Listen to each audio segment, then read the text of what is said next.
दुनिया में दो तरह के लोग होते हैं, एक आस्तिक और दूसरे नास्तिक। और नास्तिक भी दो तरह के होते हैं और आस्तिक भी दो तरह के होते हैं। इसको जरा ठीक से समझने की जरूरत है। ऐसे नास्तिक जो ईश्वर को तो नहीं मानते, लेकिन जिनके जीवन में प्रेम है और वह प्रेम को मानते हैं, वह आस्तिकों से भी बढ़कर हैं। नास्तिकता भी दो तरह की होती है। एक होती है बंद नास्तिकता। ऐसे नास्तिक अपने विचारों को बंद कर लेते हैं। और एक होती है बाहर बहती हुई नास्तिकता, जो बंद नहीं है, जो मनुष्यता से प्रेम करती है। अगर बंद नास्तिकता की बात की जाए तो नहीं के बीज से कोई अंकुर नहीं निकलता और नहीं के बीज से कोई फूल नहीं खिलते और न कोई जीवन विकसित होता है। जीवन में अगर नहीं है तो जीवन खाली मालूम पड़ेगा। लेकिन जरूरी नहीं है कि नास्तिकता नहीं पर खड़ी हो। नास्तिकता हाँ पर भी खड़ी होती है, जो कि ईश्वर को इनकार तो करता है लेकिन प्रेम को इनकार नहीं करता। और जो आदमी प्रेम को इनकार नहीं करता, वह बहुत गहरे में परमात्मा को स्वीकार कर रहा है। वह बाहर नहीं दिखाता उसकी स्वीकृति। वह भगवान की मूर्ति रखकर मंदिर में घंटी नहीं बजाता।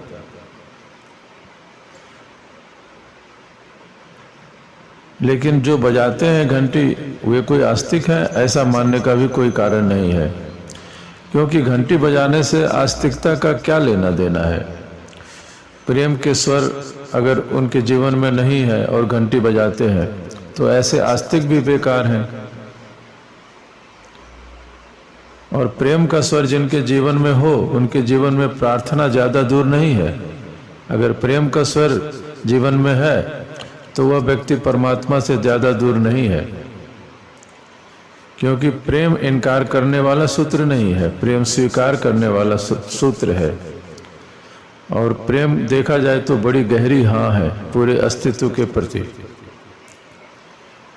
लेकिन आस्तिक, औपचारिक अर्थों में बहुत लोग आस्तिक हैं। एक जो उधारी के आस्तिक हैं, जिनको यह मालूम नहीं है कि ईश्वर है कि नहीं है, पर जिन्होंने सुना है, शास्त्रों में पढ़ा है, तो वे आस्तिक हैं। यह आस्तिक मंदिर में जाकर फूल तो चढ़ा देता है, लेकिन फूल का आनंद नहीं ले पाता।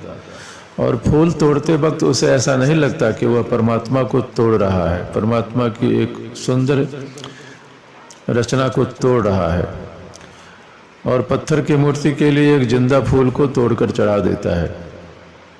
तो यह आदमी आस्तिक नहीं है, यह गहरे में नास्तिक है। इसका अस्तित्व के प्रति कोई स्वीकार भाव नहीं है, न अस्तित्व में इसे परमात्मा की कोई प्रतीति है, परमात्मा से कोई प्रेम भी नहीं है। अगर पत्थर की मूर्ति को कोई तोड़ दे तो यह हत्या करने पर तक उतारू हो जाता है। इसके मन में आस्तिकता का कोई संबंध नहीं है। इसकी आस्तिकता आत्मवंचना है। ईमानदार आदमी जल्दी आस्तिक नहीं हो सकता, जो अपने प्रति ईमानदार है। लेकिन बेईमान आदमी जल्दी आस्तिक हो जाएगा। क्योंकि जिस आदमी ने ईश्वर को बिना खोजे हाँ कर दी, तो उससे बड़ा बेईमान आदमी मिल नहीं सकता। जिस आदमी ने ईश्वर को महज किताब में पढ़कर स्वीकार कर लिया, वह आदमी खुद को धोखा दे रहा है। ईश्वर बच्चों का खेल नहीं है। ईश्वर किताबों में पढ़े हुए पाठ से संबंधित नहीं है। ईश्वर शास्त्रों में पढ़े हुए ज्ञान से संबंधित है ही नहीं। ईश्वर माँ बाप द्वारा सिखाए गए तरीकों से संबंधित नहीं है। ईश्वर तो जीवन की बड़ी प्राणवंत खोज है और यह बड़े बड़े श्रम से उपलब्ध होगा। बड़ी तपस्या करनी पड़ेगी तभी ईश्वर की प्राप्ति होगी और ईश्वर का अनुभव होगा। बड़ी मुश्किल से शायद जन्मों की यात्रा, जन्मों जन्मों की यात्रा और खोज, जन्मों की भटकन और जन्मों की असफलता विफलता इसमें समाहित है। तब जाकर यह अनुभव आता है कि ईश्वर है, और वह अनुभव ही व्यक्ति को आस्तिकता देता है।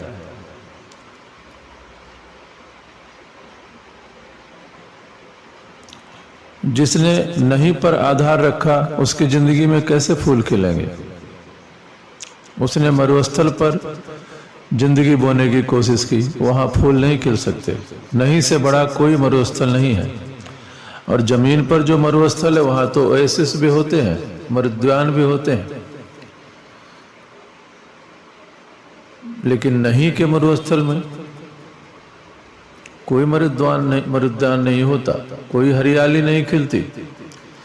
हरियाली तो हाँ में खिलती है। आस्तिक ही पूरा हरा हो सकता है और आस्तिक ही पूरा भरा हो सकता है। आस्तिक ही फूलों को उपलब्ध हो सकता है, नास्तिक नहीं। तो नास्तिकता तब खतरनाक हो जाती है जब अपने में बंद हो जाए, और आस्तिकता तब खतरनाक होती है जब उधार होती है। आस्तिकता का खतरा उधारी में है। और ध्यान रखें, सब उधार आस्तिक है पृथ्वी पर। नास्तिक तक होने की ईमानदारी नहीं है तो आस्तिक होने का बहुत विराट कदम बिल्कुल असंभव है। बल्कि मैं तो मानता हूं कि नास्तिकता पहली सीढ़ी है आस्तिक होने के लिए। नहीं कहने का अभ्यास, नहीं कहने का अभ्यास हाँ कहने की तैयारी है। जिसने कभी नहीं कहा उसके हाँ में कितना बल होगा, और जिसने कभी नहीं कहने की हिम्मत नहीं जुटाई उसकी हाँ में कितना प्राण होगा, हाँ में कितनी आत्मा होगी। तो सबसे पहले तो नास्तिक जरूर बने और खोजें। बिना खोजे हाँ नहीं भर दें, क्योंकि बिना खोजे ईश्वर के लिए हाँ भरना भी अपने आप को धोखा देना है। ऐसा आदमी अधार्मिक कहलाएगा। ये आस्तिक तो है पर अधार्मिक है। और धार्मिक आस्तिक उन्हीं को कहा जा सकता है जिन्होंने पहले नहीं कहा है, पहले खोजा है, पहले ढूंढा है, तब जाकर उसे अनुभव की प्राप्ति हुई है, और तब वह कह रहा है कि हाँ ईश्वर है, जीवन का सार है, जीवन के प्रेम में ईश्वर है।